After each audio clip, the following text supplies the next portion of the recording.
Whose life would be better if you knew more C++? Whose life would be better if your coworkers knew more C++? Let's get started.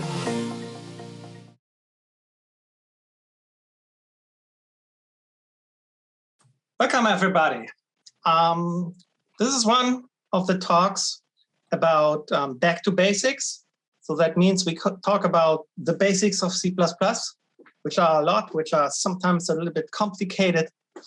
And this time, I want to talk and discuss with you move semantics. My name is Nicolai Josuttis. You might have heard my name. Yeah, I am in the C++ Standard Committee for more than 20 years now. So it's partially all my fault. And then I also wrote some books about it. That's it for the moment. So to understand move semantics, let's look at a very simple example, just 4 statements here. Look at this. On the left, we have 4 statements. And on the right, we look what happens on the stack, on the heap, with the memory while the program is running, performing these statements. So at first, we create a vector of strings, not initializing it with any members, just empty, just having 0 elements. And then we allocate some memory. We reserve memory for 3 elements or for at least 3 elements. So this memory will be reserved by the vector on the heap, but just reserved, there are no elements yet. So still we have 0 elements inside. And then we have, we initialize a string S with a return value of calling getData. Assume getData returns a string data with a \0 at the end. And then we push it, this string, into the vector. So now things become interesting. Our containers have copy semantics, have value semantics. So that means whenever you pass an object to insert it into a container, the container creates a copy. And that's what you see here. Create a copy, a full copy, a deep copy of the string passed to the container. So we have now a copy, including its own memory on the heap for the value of the string. For those who have heard it, yes, there's a short string optimization. So for very short strings, strings might not need heap memory. But let's assume this is a longer string or the principle in general. So in principle, strings need memory. And if you create a copy, you create a copy, including copying the memory, allocating memory, and then copying the characters to this new memory. So the vector now has 1 element with 4 characters stored here in this memory. So we could do the same like the previous 2 statements by just passing the return value of getData to pushback. So in that case, now things become interesting. Because before we had move semantics, and that was in the old world of C++, so with C++ 98 and C++ 03, then the following did happen. We created a temporary return value, the return value of getData. Assume now this function returns data too. And then we pass it to pushback. And as usual, pushback creates a copy. And then this is not the end of the statement. The statement is not done yet. We have a second element in the collection. We have the return value, which we use to create a copy from. But at the end of this statement, we destroy all temporary objects. So that temporary object will be destroyed. And that's not good, because we had a return value allocating memory. We allocated new memory, copied the data to there, and then we freed or destroyed the old memory. And memory operations on the heap are pretty expensive. So that is something we wanted to improve as an example.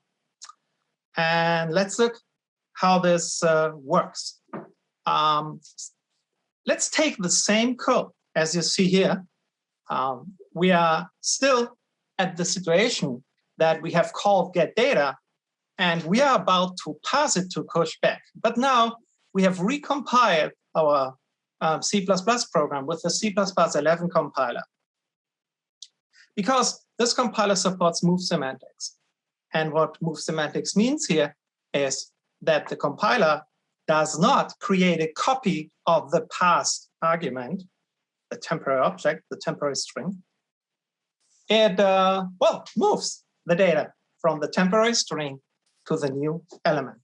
So the move is implemented in a way that we copy the address of the memory and we copy the 5. So to some extent, this is a shallow copy, just copying the members, but that's not enough. That's not enough. We move the data. We don't copy it or now use the same memory because we want to make sure that the original return value no longer is the owner of this memory. So part of pushback is another call, which is let's remove the data from the return value, the temporary object that was returned by get data. So that is a clue. That is how things work. And this happens automatically. Please note that we still have a temporary object, and still at the end of this statement, this temporary object is destroyed. As usual, at the end of statements, temporary objects are destroyed. So we now can call the destructor, and the destructor will not free any memory because the memory is gone and was moved to, well, the new second element of the vector. And that's the whole basic magic of move semantics. We just recompiled the program, and by some rules in the language, by some implementations in the associated classes and types like strings and vectors, magically this code is significantly faster, because instead of copying the data and then deleting the old data, we move the data from the return value to the second element before we destroy the return value. And that means we are significantly faster. So if we don't use S after here, the second statement anymore, we would have, you think, the same effect. But for that, the compiler would have to find out that this object is no longer in use, which the compiler could, but it would take a lot of time. And you have to double check for side effects. Is there a reference to S or so? So here in this case, the compiler knows that the return value will be destroyed with the end of the statement. So we can use code that safely steals the memory, moves the memory from one place to the other. And please also note that move semantic does not mean we move an object from the stack to the heap. No, here are some bytes and we have to copy the bytes. But these bytes refer to some memory, and this memory we can now reuse somewhere else. So we now point and own the memory that was formerly returned by get data. As a first lesson, you see something, and you see the following rule. In doubt, deciding between these two lines and this one line, the latter is better. So avoid objects with names. That's the first lesson learned here. So you cannot always avoid objects with names. Well, first of all, this is not the only rule we have. Yeah, if you try to write a C++ program without any name, that will be fun. And it will probably not readable at all, not be readable at all. So this is only one rule that says, in doubt, avoid objects with names. And beside that, there sometimes it's less readable, less maintainable. There are situations where you can't avoid having objects with names. So look at this. If getData returns a value and you want to insert it into two different containers, you need the return value twice. And to use it twice, you have to give it a name. And when you have a name, then by default copying is used. Move semantics will not be used here, even if str is not used afterwards. Another example is if you have parameters. So if your function takes a parameter s, and you might move it into some history buffer before you reinitialize it with some default value, here you no longer need it, and you could move the memory into the history buffer. But as it has a name, and as a compiler does not know whether we still need this object, well, in fact, we need it again, then the compiler will say, oh, I perform a copy. And this is the third example. If we read line by line with getLine from a stream, we read into a string, and then we push the data into a string. Again, we could move the data into a string because we no longer need this memory and the value and its memory anymore before we read in other data into the string. For all these cases, we have something called move. std move is the statement to say, oh, let's switch to move semantics, although usually we would not use move semantics here. And please note that move does not move. Move says semantically, I no longer need this value here. And as a consequence, the code switches to move semantics from copy semantics, whether it's here or there or there. So let's look at this in detail. So coming back again with this example, we have a vector, we have a string, and we want to push back the string into the vector. Yes, S has a name. This is what we call an L value, an object with a name. This object will be copied into the vector. And if we would call pushback with S again, we would copy again. So that we would have three different strings here. Each string has its own memory, its own value, but it's okay because if we want to modify the first element in vector, the second and S should not be affected. But here you can say, I no longer need S anymore. How do you say that? You mark it with move. Once again, this mark doesn't do anything at all with S. It doesn't modify it, it doesn't move it anywhere. It's just a mark. A stick. Well, in fact, you change the type a little bit, maybe, maybe not.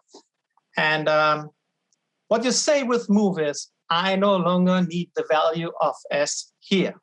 And with this information, when we pass S with this information to push back, then we switch to what we have seen. So in this case, we also switch to move semantics, which means the vector, the new element in the vector, gets the address of the memory, and we remove the ownership of this memory from the string here in S. Both happens. That's move semantics. We have moved the value from S into the second element of the vector. This time we had to program something because we had an object that had a name. And if an object has a name, things don't happen automatically. We have to say we no longer need the value here. Now, it's an interesting question. What is the state of S afterwards? Is S half destroyed? Is it a valid string? Is it completely destroyed? What is it? Can we still use S? Well,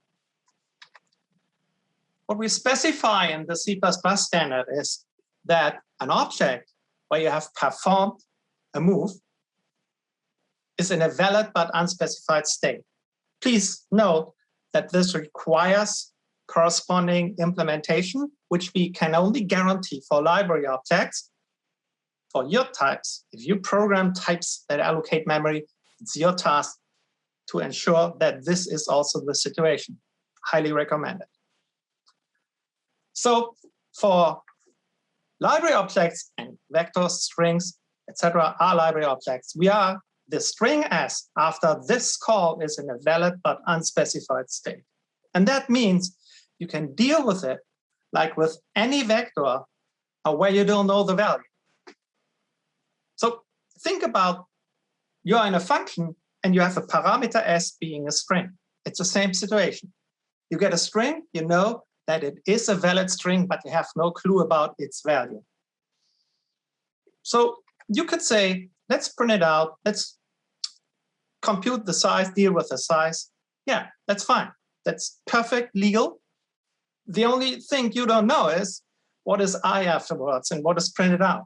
But what we definitely know is if the string has 4 characters, these 4 characters are printed here and I is 4.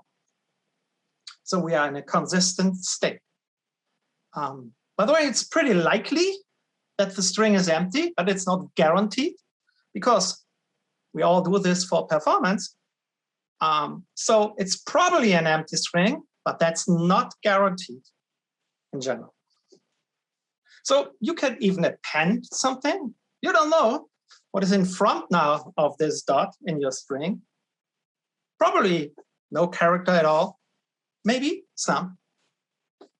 And you can then use the first character, which might be this dot, or what we had before.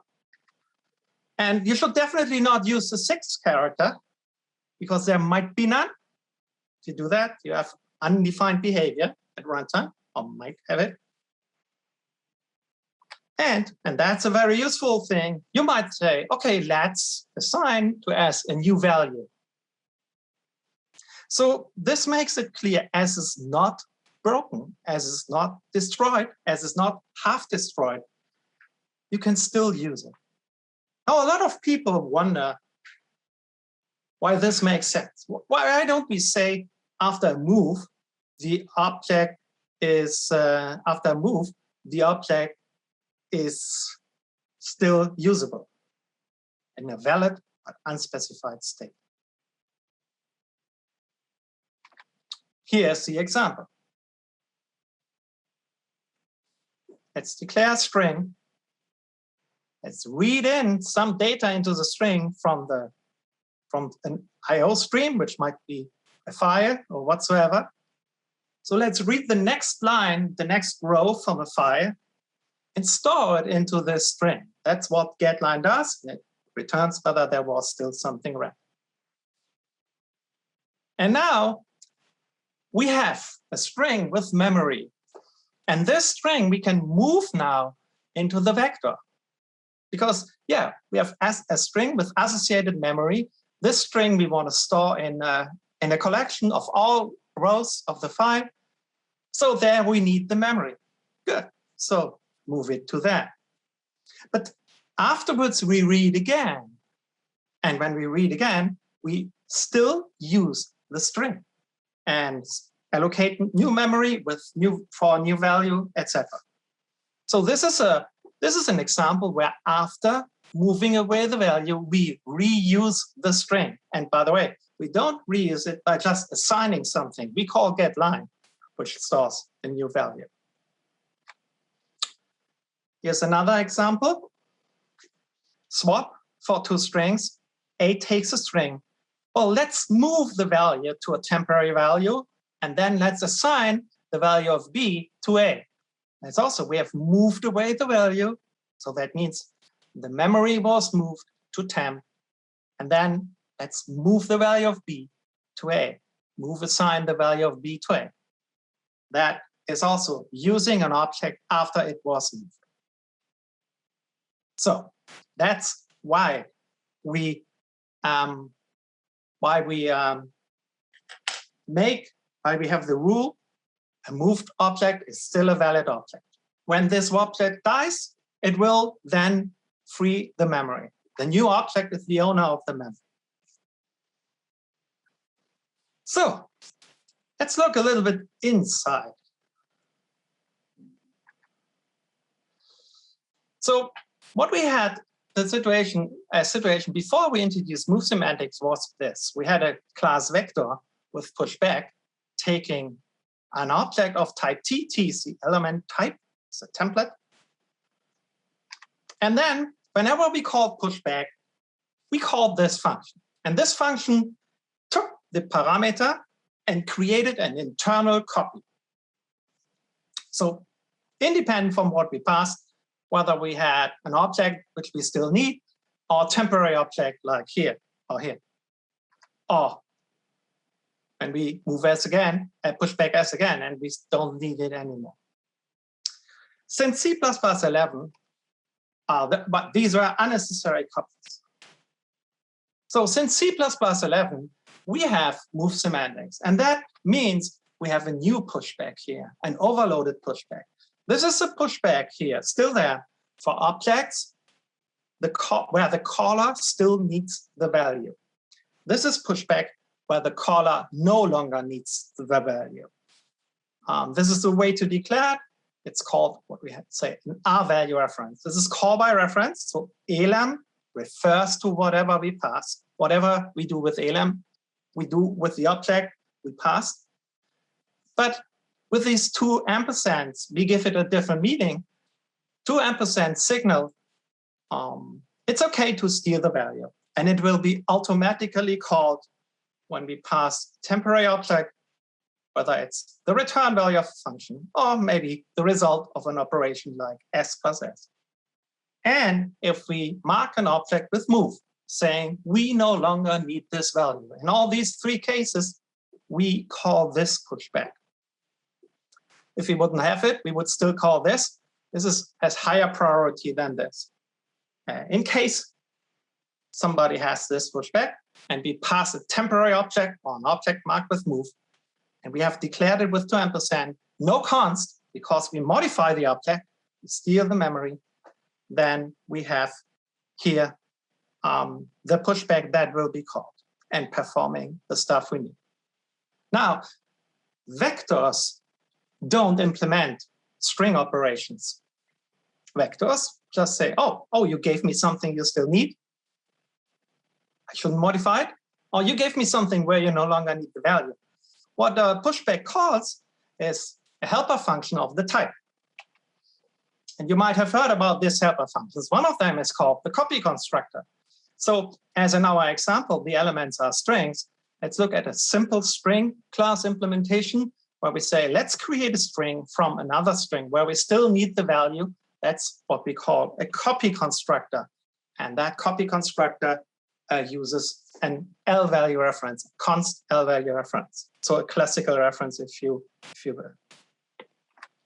But we have now a new implement function for this string. And in this string type, we have a function taking a string where we no longer need the value. Constructor means let's create a string from this argument, which means we no longer need the value. So this is the move constructor. It uses R-value references. So look at our example. If we have a string X initialized with move, the string might look like this. And now we call pushback for X. So we push back X into the vector. This is like, let's create a new element, E1 I've called it, and initializes with X. And that is calling the copy constructor, because we have not said we no longer need X. So the thing on the left will be called, and the thing on the left will, according to its implementation, copy the length, allocate memory, it's here, and copy the characters. So we have a copy of this X now as an element into our vector. If we call pushback with move of X, so we say we no longer need the value of X, we switch to move semantics. So the compiler says, oh, then I can go to my type is a string, and call the move constructor. And this is like initializing a new string with an existing string marked with move. Oh, this should be a Y here. Anyway, so here's the implementation on the right. So instead of copying only the lang, we copy the lang and the data now. So that means the pointer to the memory we copy. This is now we share the memory from the existing object. And now we steal the memory from here. So I should say this is the move of E. Yeah, so this picture is not exactly right. Good. So that's the idea. And that way we have the effect we want. So that's the heart of move semantics. Again, please note, move does not move. Move only marks for move. And in fact, it's equivalent to a static cast, to a string R-value reference. You could even write that instead of marking your object with move, would have the same effect. Yeah, so that answers the second question that is in the Q&A. Yes. So that means since move semantics, we have different ways to pass by reference. You could call a function to take a const L-value reference, and you could call a function taking a non-const L-value reference. That was what we initially had.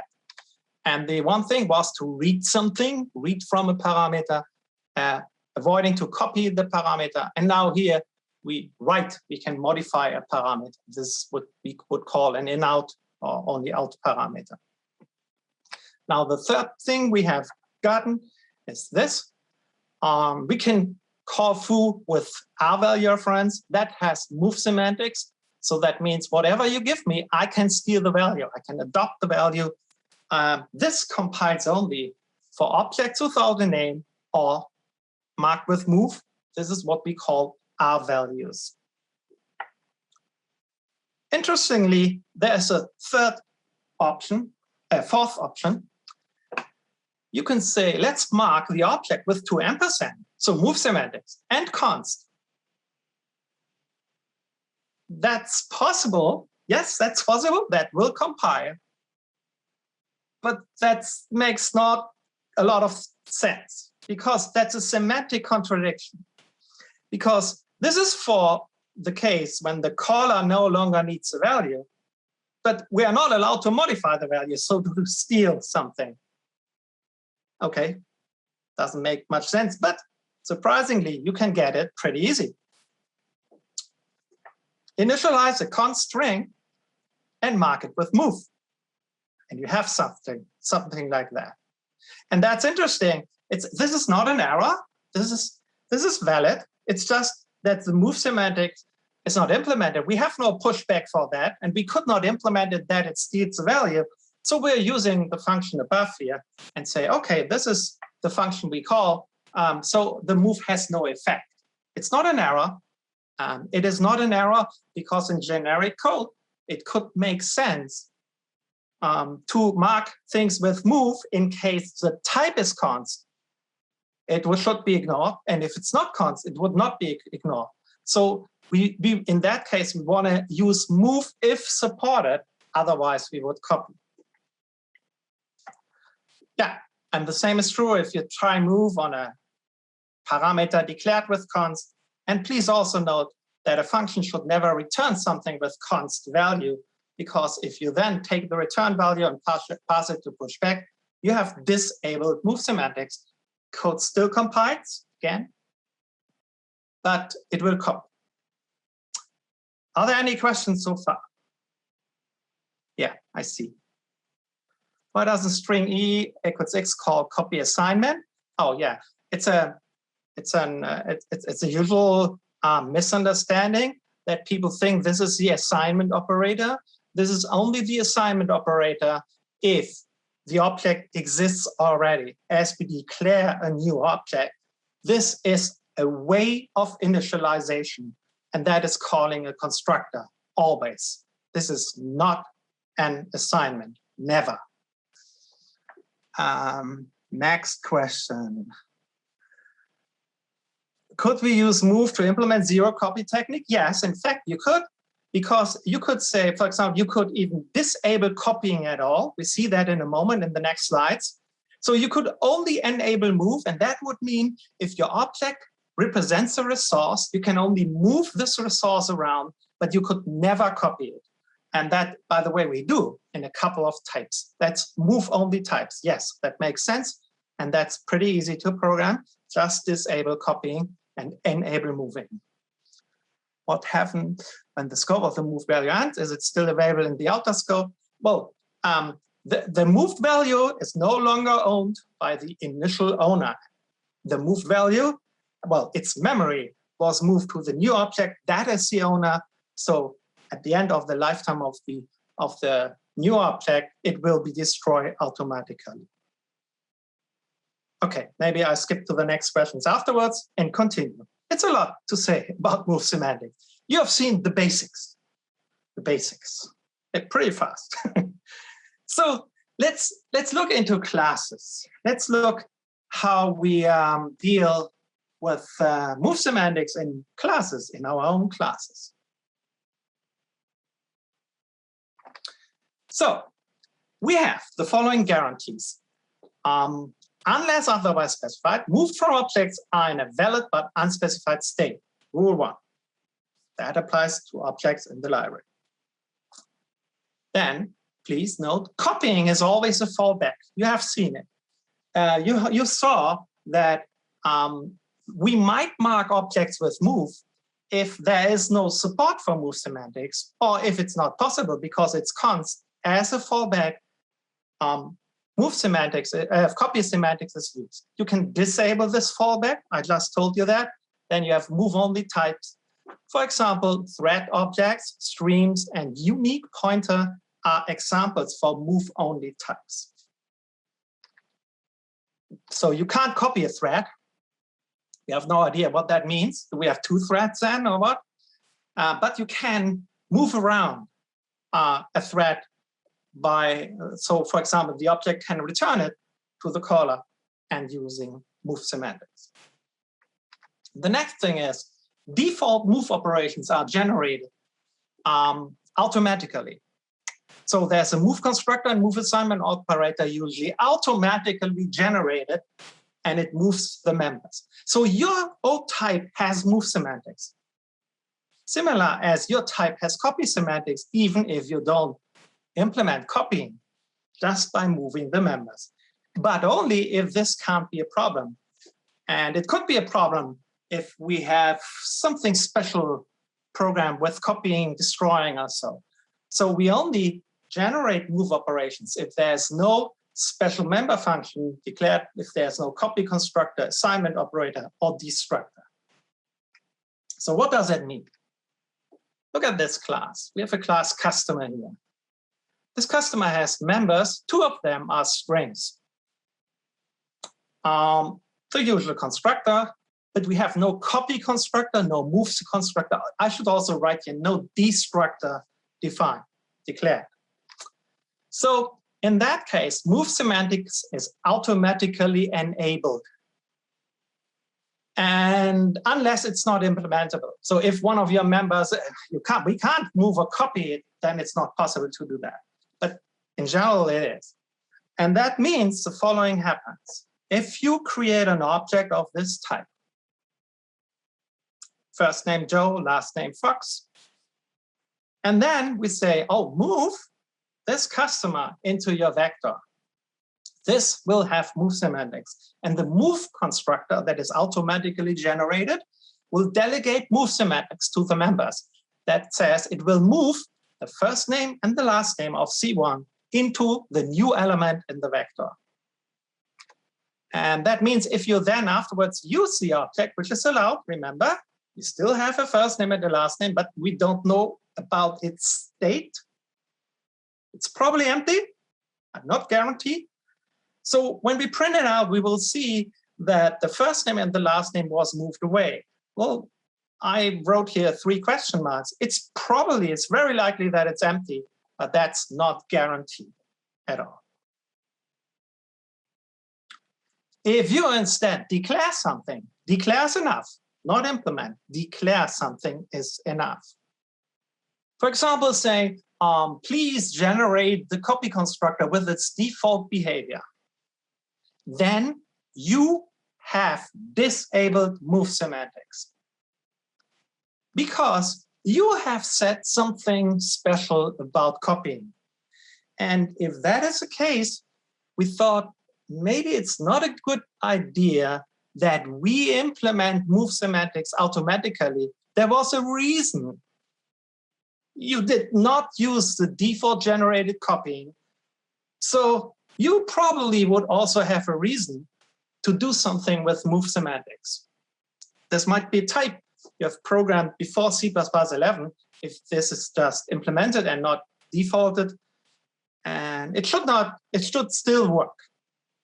So yes, having declared one of the other special member functions, you have disabled move semantics, but you can still use move, because you can create an object, you can move it into the vector. But as I told you, we have the fallback mechanism. By default, if we can't use move, copying is used. So this will copy the customer into the vector. And that means if you print out the customer afterwards, that was where the value seemed to be moved away. It's still there.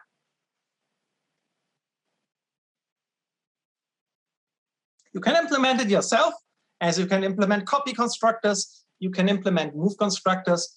So it looks like that. So this would be a copy constructor, create a new customer from an existing customer C. Well, initialize the first name with the first name of C, last name with the last name of C, the value with the value of C. That would be a common copy constructor. And for the move constructor, no const to ampersand. Let's initialize first with the first name of C, but we no longer need the first name. That's interesting. You have to specify here again that we have move semantics. It's pretty interesting. If you declare C with 2 ampersand and you use it, it does not have move semantics. If you declare it with 2 ampersands, then the caller can give you this object and declare he or she no longer needs this value. So the caller has said, I no longer need the value.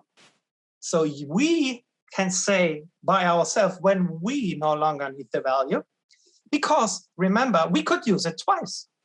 We could use this parameter twice. And if we immediately would move it away with the first use, we couldn't use it a second time. So we have to say now, oh, and the first name we no longer need, move it to the first name of the new customer. The last name, move it to the first name of the last name of the new customer. Value also. You could, by the way, also move the value, but as it is an int, there's nothing to optimize with move semantics. Ints are completely on the stack. That would have no effect, but it would compile. But we do something else. We negate the value just to signal the value was moved away. There are smarter things to do, just for debugging also. But just for fun, let's do it that way. And that would mean customer initialize, and we move it into the vector. So the value is moved away now. First name and last name are moved away. And the ID, the value here, the int value was negated. So we would see it that way. Please note that for some reasons we have no time to talk about. If you implement a move constructor yourself, it should ideally be marked that it does not throw any exception. There are good reasons for that. Well, unless it might throw, which pretty often is not the case. So it's not pretty often that you have to implement the move constructor yourself, but therefore this can be pretty complicated, but that goes definitely beyond the hour we have here. And let me finish with one more example, because what you just learned has an impact on inheritance. So if you have a virtual destructor, you also have disabled move semantics. You have a special member function, and special member functions disable move semantics. So that means if you have a class maybe a base class, a polymorphic base class, and you have declared a virtual destructor, as you should do in a polymorphic base class, you have disabled move semantics, not for the objects as a whole, only for all the members of person. So if you have no members there, which is pretty often the case, don't worry, no problem. But if you have a member there which could benefit from move semantics, then you might think about to declare move operations to support move semantics for this member. Yeah, a couple of things are missing here. Base classes should have a protected assignment operator, etc. But just as a general rule about move semantics here. In the derived class, so you have a customer here derived from person. So a customer is a person with some additional attributes. We might here now implement print. Here we only have declared it as an API with virtual function. It's optional whether you write virtual here or not, therefore it's light red. And please, some people do that. Don't do what you see here. Don't do that. No, never do that. Unless you are implementing a destructor. Don't declare again a virtual destructor, because this disables move semantics for all the members introduced here. So if you have a vector of data, you have disabled move semantics when a customer gets moved. Instead of moving the data from one vector to the other, we would copy the data, and that is expensive because vectors use internal memory. And it would be a nightmare if your vector would be a vector of strings and each string will also allocate memory, then it would be a nightmare to have that. So don't do that. If you have that, some people have that, because there was no problem with that in the past before we introduced move semantics. Please remove it. Unless you have to implement, unless you have to clean up something in the destructor, of course, then you need that.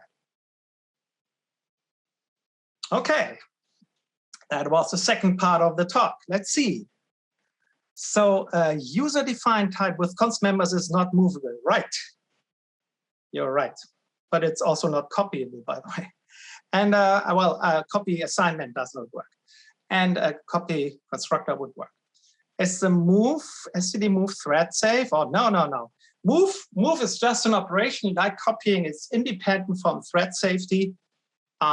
If you move some data from one object to the other, and these objects are used in different threads, you have to take care of the problems.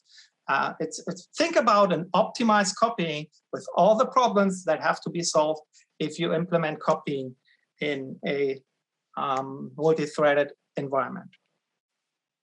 Okay, that was were these two questions. So, last topic in this 1 hour.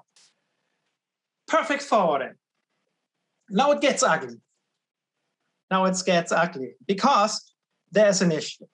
There's something we didn't design very well in the C++ standard committee. Yes, we make mistakes, but we are in good shape with move semantics. But here is something to improve, and you will see what I mean. So think about you have a class C. And then we have 3 functions overloading. One function with 3 parameters. One is in case you give me something to read from of this type, a const reference. So read-only access. One write access. So this would be an in or an out or an in-out parameter. And one with move semantics. So here we implement if the caller said, I no longer need the value. For some reason, different behavior is provided here. There are a lot of examples.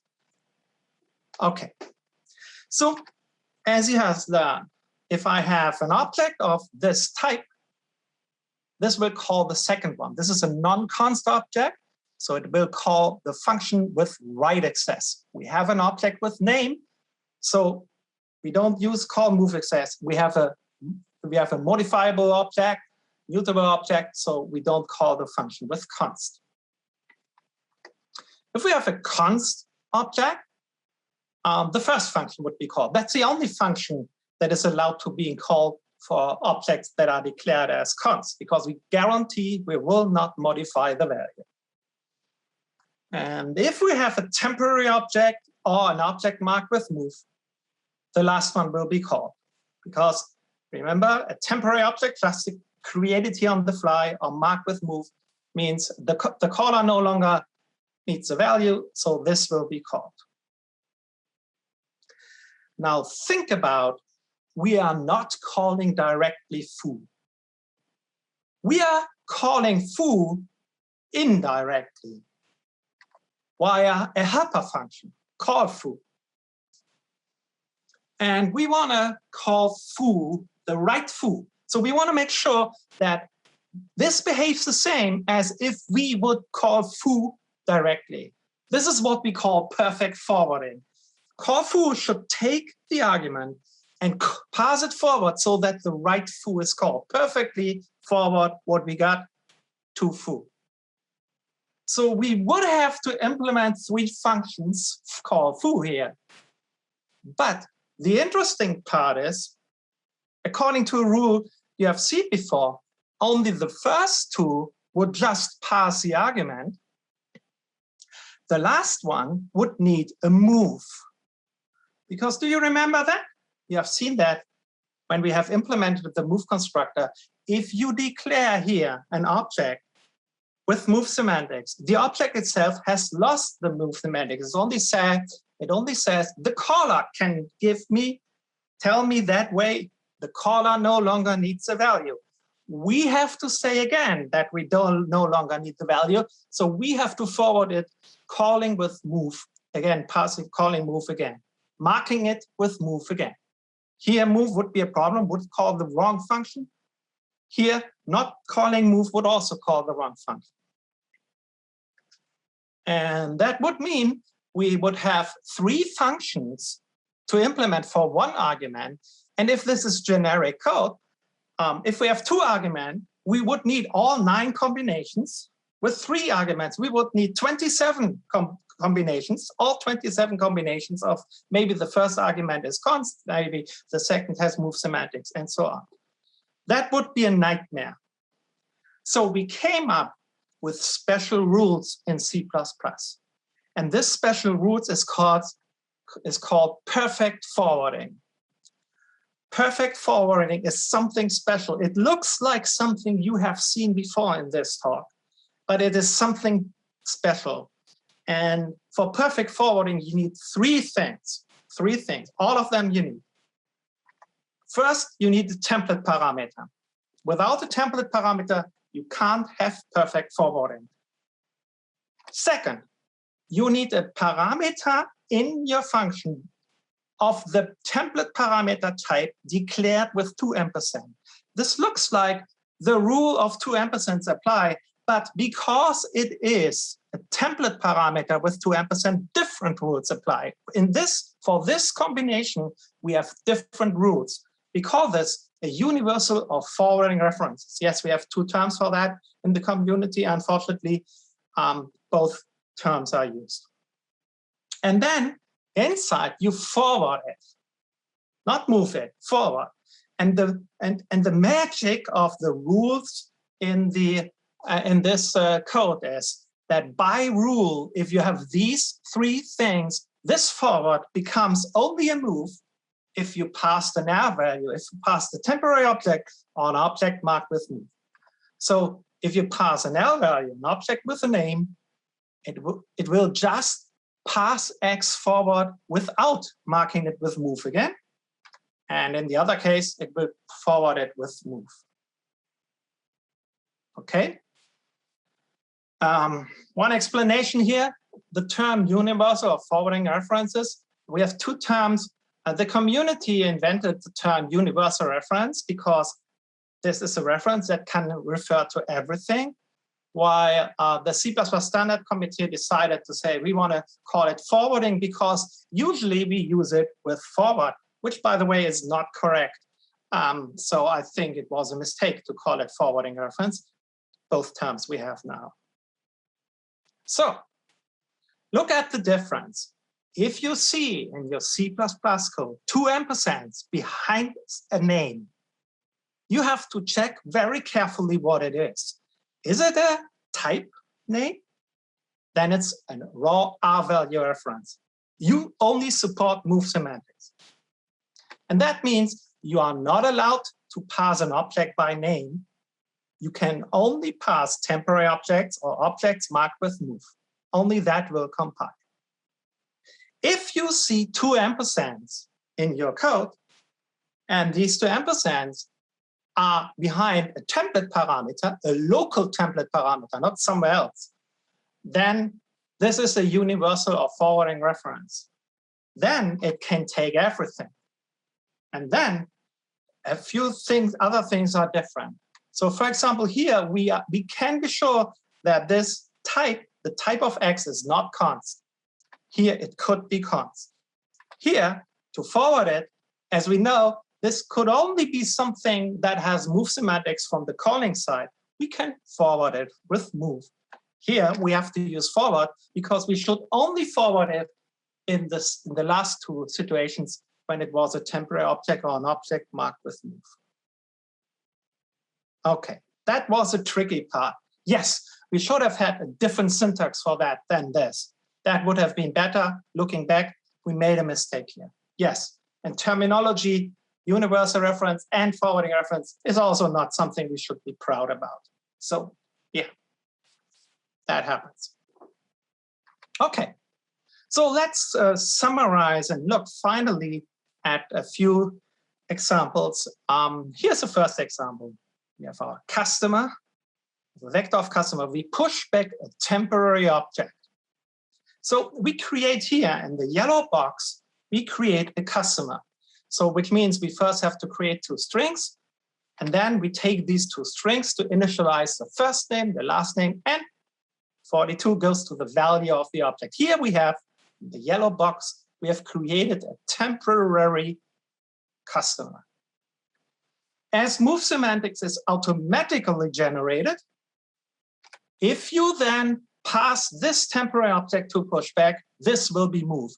And that means the memory of the first and the last name of this temporary object in the yellow box will be moved to here. So we avoid an unnecessary memory allocation.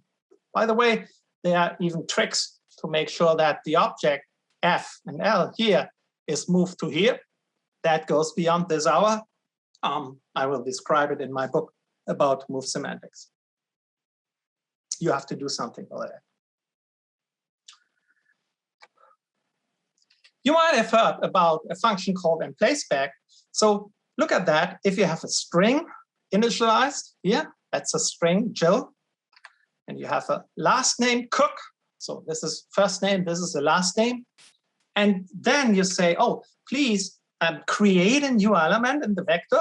And for emplaceback, you don't pass customer. You only pass everything you need to create a customer. But now you say, I no longer need the first name, but I still need the last name. How does C++ support that? So the first name should be moved. The last name would be copied. That should be the effect. And that works because the emplaceback function has what you just have seen. It has universal or forwarding references. So template parameter, 2 ampersand, and forward. These 3 things that you find here, but just for an arbitrary number of parameters. Therefore, here are 3 dots, here are 3 dots, here are 3 dots. So here you see applied perfect forwarding in this function and place back to support move semantics. Final issue. There's one more thing to learn. So look at this. You call a function compute, you get something back, and what you get back, you pass to process. We also want to have perfect forwarding here. If compute returns a temporary string and we pass it to process. Process could take the string and steal the value because the return value of compute would die. If it's const, this should not be the case. So yeah, move semantics should also work here, and it does. It does. All is fine, unless you want to do something between calling compute and process with the result. So if you have to do something like that, compute, and then later process it, you need something like this. This is a universal reference. So like the template parameter with 2 ampersand, but it follows the same rules. This is a temporary object or not, depending on what it has. It can refer to everything. And if what we got back here has move semantics, we forward it to process, and this forward becomes a move. That is what we call a universal reference that is not a template parameter. That was also invented with move semantic, and it's called it's auto R-value references. The funny thing is that these R-value references are more and more important in C++. So in general, we can refer to something by saying it's a const L-value references. Then whatever we refer to, we can only read. It's const what we refer to. Or we can have a non-const L-value reference. If we have that, we cannot refer to a temporary object by rule. So a non-const L-value reference cannot refer to everything. But as you learn, 2 ampersands in the template parameter, and the same applies to 2 ampersands to auto, because both are universal or forwarding references, can refer to everything and keep constness and non-constness alive. And that is a side effect of C++11 and move semantics, which becomes more and more important now in C++. In fact, in C++20, you will use that a lot. That's my final slide. Because in C++20, you can do the following. You can say, here, let's implement a function print, taking an object where we can iterate over a collection by const reference. Well, this looks like we should only read. So const L-value reference looks perfectly fine. And it works. If you take a vector and you call print with this vector, we're iterating over the elements of this vector. In C++20, we introduced views. So you can even pipe the vector into a filter like drop and say, oh, please drop the first 3 elements. So, which means prints all elements starting with the 4th element, skipping the first 3. And that compiles, great. However, with some views, code like this does not work. For example, if you apply a filter saying, I only want to have these and that elements, all the even or all the odd elements also. Why the hell is that the case? Because we have said what we got is const, and some views, that's what we call it as a view into a collection, do not support iterating when they are const. If you take a list, then even drop does not work. So it's even so that for some view, it's in general not possible. For some view, it depends where it refers to. That's one of the flaws we have in C++20. Why do I tell you that? Because the solution is a universal or forwarding reference. Because remember, this is a reference that can refer to everything without making it const. So it can refer to a vector, it can refer to all the views. So all these errors would no longer be an error. So in generic code, you can program it now that way. And you see, you can write it now in 2 ways, template parameter 2 ampersand or auto 2 ampersand, which is also now possible for ordinary functions in C++20. So therefore, Move semantics was invented with C++11, but more and more features of C++11, especially universal on forwarding references, become more and more important in C++, now with C++20 especially. And that's it. Woo! I have written a book about that. This book has 240 pages. We have made, I don't know, half of them. And yes, very fast. Usually I take, I don't know, half a day or even a full day with all the details. If you want to read more, look at that. It's tricky. I know what I didn't tell you, but you got the basics. You got the big idea. Maybe also not to complain about that anymore so long. And yes, there's also a C++20 book coming, which is currently already out as a draft with automatic updates when there's updates. So if you like and you think it's worth it, you might find more information about that in that book.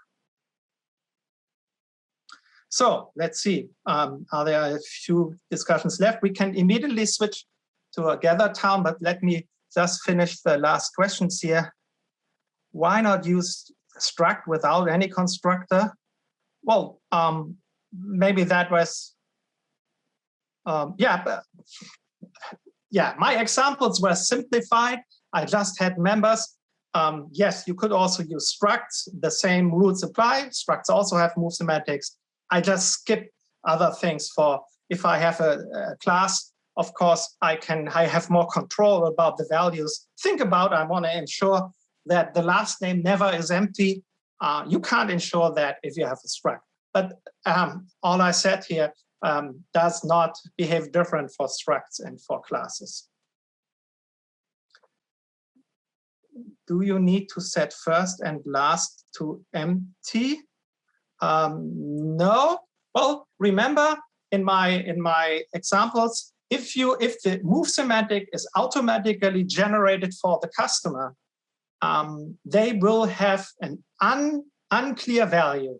So, but that's okay. Remember, either it's a temporary object that immediately will get destroyed, so it doesn't matter to which value you set it in your move constructor, or you have an object marked with move, and that means the caller no longer needs the value. So yeah, the caller should no longer care what the value is. If it is important for the inner consistency of the object, that after a move, your object is still consistent. So for example, if the string is not empty, then you have to implement move semantics, because by default, a move from string is probably empty. So in that case, you better implement move semantics yourself. Yes, and that would be one reason to do so. I also cover it in that book. So that's it. I hope you enjoy. Tomorrow I talk a little bit about lambdas, and you can meet me in Gather Town now on the panel, on the podium of this track. Give me 2 or 3 seconds to go to there, and see you and have good fun at CppCon. Hopefully next year I'm allowed to fly in and we see personally. Thanks. Goodbye.